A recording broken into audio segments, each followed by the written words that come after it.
guys, welcome back to the channel. Today we are talking about should you keep working. We're comparing what 500,000 would look like versus 2 million. Yeah, this is a question that we get a lot, which is when should I stop working? I'm working a job in the United States or Canada, whatever country you're in, and I have, 500, 600, 800,000. Should I keep going? Should I go until I get to 1 million? Should I go until I get to 2 million? And that's a very tough question, and it's going to be somewhat personal to you, but we're going to give you our perspective and the perspective that we've heard from a lot of people, because we do have a community full of retirement people who are traveling around the world, and they've given us their insight when we go to our meetups, and they tell us, I wish I would have done this sooner. I wish I would have waited a few years. So we're going to break that all down for you today. Hopefully help you make a decision on whether you should keep working and how much you should actually save up before you retire. And I think the first thing that you need to realize is that this is all going to come down to which of the sacrifices you are willing to make to stop working and live on a budget. Because with each dollar that you don't earn, it is a future sacrifice that you are going to make. But with each year that you use to earn that money, it is a sacrifice now of things that you could be doing that you may miss out on in the future. So that's the first kind of baseline factor that you need to realize. Yeah, and I think that is the challenge for most people, and why so many people ask us this question is like, how much should I have? I'm so tired of, going in and trading my time for dollars. I want to get out there and live my life. And it's hard to decide, do I continue to sacrifice now or do I sacrifice later? And honestly, it's really apples and oranges when it comes down to it, because the sacrifices you're making now of your time for money is totally different than the sacrifices, the things that you're giving up later, which is not as bad as you think. I think that's the thing that people don't realize, is that there is no free lunch here. There is a sacrifice on either end. And so a lot of people think, well, I'll just keep working, then I'm not sacrificing anything. You are sacrificing. You're sacrificing the things that you could do now that you won't be able to physically do 5 or 10 years from now, or maybe they just won't be around anymore, or you won't be able to do them because circumstances change and maybe you never get there. So that is a sacrifice of opportunity. Now, if you know right up front that you want to have a beach house and multiple cars in the United States, then you're going to need to keep working. You're not going to be able to do that type of lifestyle on $500,000, $800,000, probably even $1 million. But if you're willing to explore a little bit, think outside the box and think about living overseas, retiring to a country where it's going to be less expensive. We're talking about Vietnam, Thailand, Colombia, Mexico, even a place like Italy. Then at the $500,000 mark, it starts to become a reality and a real possibility if you are willing to be a little bit more frugal on the lower side of that. Now, if you want to live a pretty substantial living in those countries, you're looking more 6, 7, 800,000, which is still a lot less than 2 million, though. Yeah, and I think that's a huge key factor here, is the thinking outside the box. We're so used to, we've conditioned our generation. We're Gen X. Our generation was told this is how it goes. You work until this age, you retire, you play some golf, you move to the villages, and then that's it. Then you're done. All done. That's your retirement.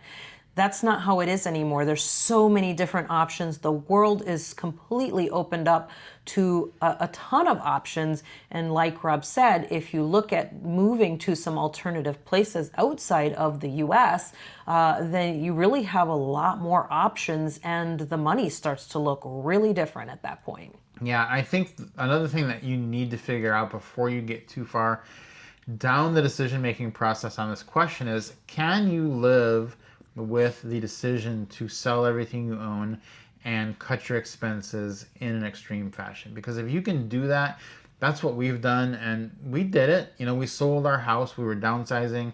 We sold our house. We decided to sell all our possessions and go do this for just a year. That's what we committed to. A year of travel around the world. That's a reasonable thing. Most people would think that's a fun thing. And then after that year, our plan was to go back and find some place to settle down and get an apartment, get a house, whatever. go back to lifestyle, just in a smaller location, because our kids were now not living with us anymore and we didn't need that big house anymore. But after doing it for a year, we realized that we don't want to go back to that house because it ties us to one place, and we enjoy being in Japan for a few months. We enjoy being in Thailand for a few months and then going to Vietnam and then taking a 45-day cruise.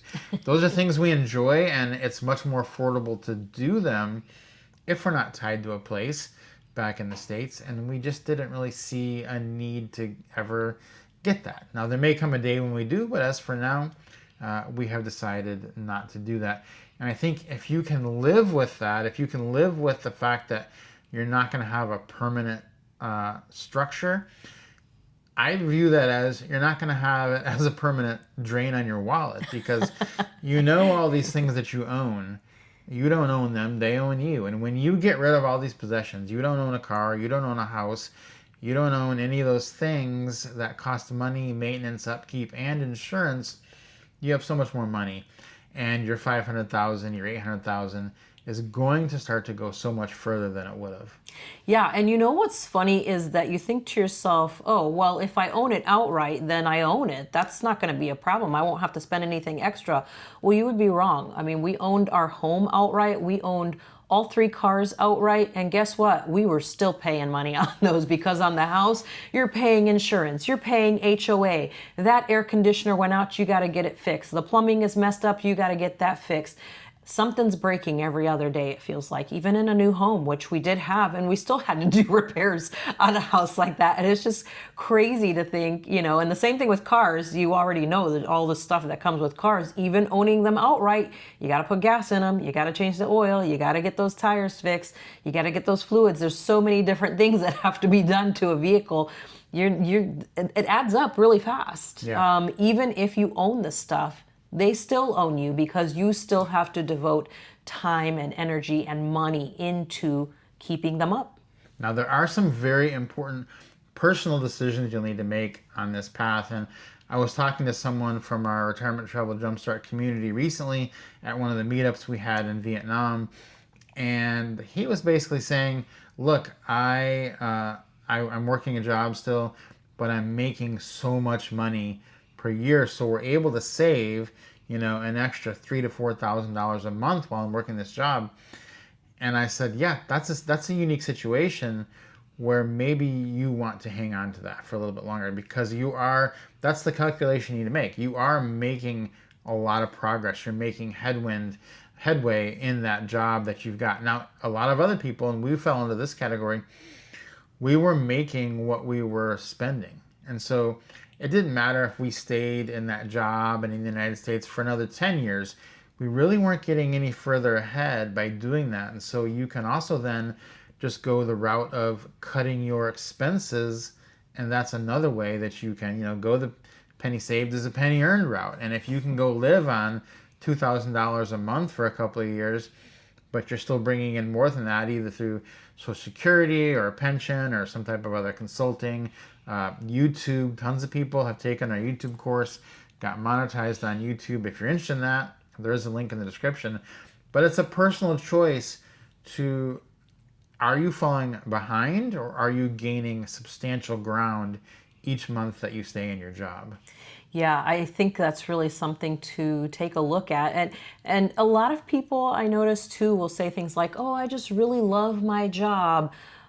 I think when it really could get down to the nitty gritty, it really comes down to the money. It really isn't about the, you know, huge, deep love that you have for the actual job that you're doing. 9 times out of 10, it's the money and, you know, the notoriety or the recognition or, you know, those things that come with the job, as opposed to the actual job itself. If you sit down and think about it really honestly and you're truly honest, that's really what it's going to come down to. Yeah, it is the purpose that a lot of people fall in love with. And we do all need purpose. And that is one of the reasons that we did start these YouTube channels, is because it gives us a purpose. It gives us something that we do. And that's one of the things that people in the community have said over and over and over, is like, when I retired, I didn't have a purpose. I started my YouTube channel. It was amazing, and now I have a purpose, and I'm much more happy in my retirement, and I'm making a lot more money, and it all just goes together. And that's why we kind of did these two courses together, because they don't sound like they go together: retirement, travel, jumpstart, and YouTube after 40. But it is a lifestyle that blended together can really work, and it's that purpose that people miss out on. They retire, they leave the job, and that is one of the reasons. She's exactly right, that people hang on to their job too long because they're afraid of losing that purpose. And if you're afraid of losing your purpose, I would say join a community and start a YouTube channel now before you leave your job, and you will then, when you leave it, have a purpose. And you'll then know, well, okay, am I really staying in this job because I really love it? Like, I love the actual act of waking up early 5 days a week, going into the office, doing all this stuff. Not a lot of people actually love that. It's more the purpose.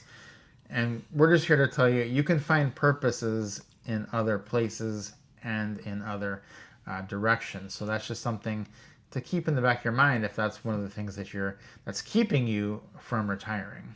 Yeah, it is. You think about when you see people like one of the groups of people I always think about is like in athletics, the coaches, like say, in the NBA or baseball or football, you're looking at the coaches and it's like, why doesn't this guy retire? He has a zillion dollars. Why is he still working? He can barely move around. He's got 2 assistants helping carry his stuff around. And I'm just like, why do they keep doing it? And that's the answer. And honestly, I worked probably 1 year more than I should have before we even left for that reason, because I was like, oh, I just really like it. But when I was truly honest with myself, it's because I liked what came with it. The notoriety and all that kind of stuff that came with it, and the money. But it's just, is it really worth it to spend every single moment doing that rather than getting to do amazing things all over the world? Or even if you only do it in one place and you say, oh, I just really love this country, I want to go to this one, sit there and do everything there, that's amazing too. But do you want to give all of that up? The opportunity to do any of those things for more dollars, is it worth it to do that? Another thing you need to really take into account is what additional income might be coming your way if you were to retire and move overseas. Do you have gig jobs you could do? Do you have consulting?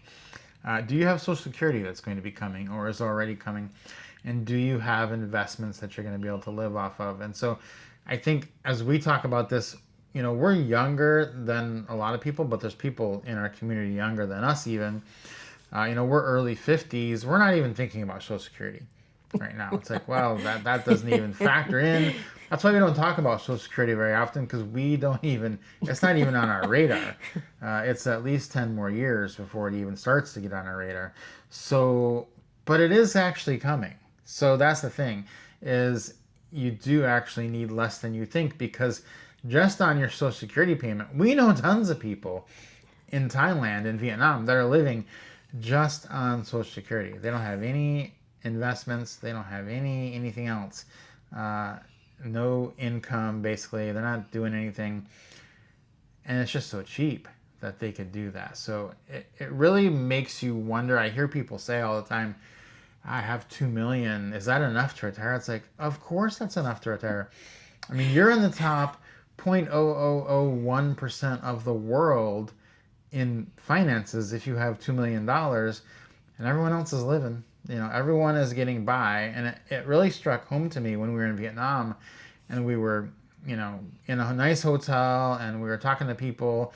And I sometimes wonder, I wonder what these people get paid. Sometimes I wonder that in countries. And I looked it up and I was like, people are getting paid 80 cents an hour to work good jobs. And it really hit home that these people are living. They're doing everything they want to do. They're eating. If they can do it on 80 cents an hour, you can do it on whatever you have. In fact, you'll have more than they do. And so I think people don't realize just how much the cost of living is different in other places, because they're only comparing it to America. Now, like I said in the beginning, if you want to just stay in America and you want to have a house, 2 houses, a boat, 3 cars, you need to get your 2 million. But if you're willing to step outside of that box, it opens up a whole lot of things you could do. Not only does it open up this whole thing, but one thing that either stays the same or you can increase is the quality of life. When we lived in the U.S., I'd get a massage maybe once every couple of months, something like that, maybe less, not that many, throughout the year. When we were in Vietnam, for the first month that we were there, I was getting probably 4 massages a week. A week, you guys. She's not exaggerating that, because I am not exaggerating. we had a meetup of our retirement travel Jumpstart community in Da Nang, and there was like 53 of us there, and so anytime someone would want to go get a massage, she'd be like, "I'll go with you." So I'll sacrifice and go with you. I don't want you to be alone. He was like, "I need to show you where it is, so I'll walk you over." And yeah, it's an interesting thing, because people don't realize just how cheap that is. And then you do need to weigh the ability of what you can do now at your current age versus what you might be able to do 5 or 10 years from now. And we can tell you, that it does change. Like, it does things that we did 7-8 years ago when we first started doing this. There are things that we would not attempt now. And so had we not done this then, those are things that we never would have done. I'm talking about hikes up to the top of certain mountains, things like that, that just become more difficult as time goes on. There's also things we can't do now, because we did start doing this before 2020. You never know what's going to happen, and you never know when you're not going to have the chance to do certain things again. So I think if you take that all into account, it does point to the fact that most people are being more conservative than they need to be, because they're comparing themselves to their neighbor. But your neighbor is also being super conservative. They work in the same job as you. They live in the same house as you. So you feel like you're in an average position when you are actually in the top 0.1% of the entire world for finances. But you don't feel it, because everyone around you has the same thing you have. So that's what tricks us into thinking we need to work longer than we do. And then the purpose also tricks us that we love our job, when it's actually just that we need a purpose. Yeah. Guys, hopefully this was very helpful and insightful, or at least sparked a few little thoughts in your head. Maybe we've planted a little seed in there to just kind of think of things a little bit different and look at things a little bit differently here, because there are so many great things out there and so many incredible possibilities that you really just need to, run the numbers and see what works for you.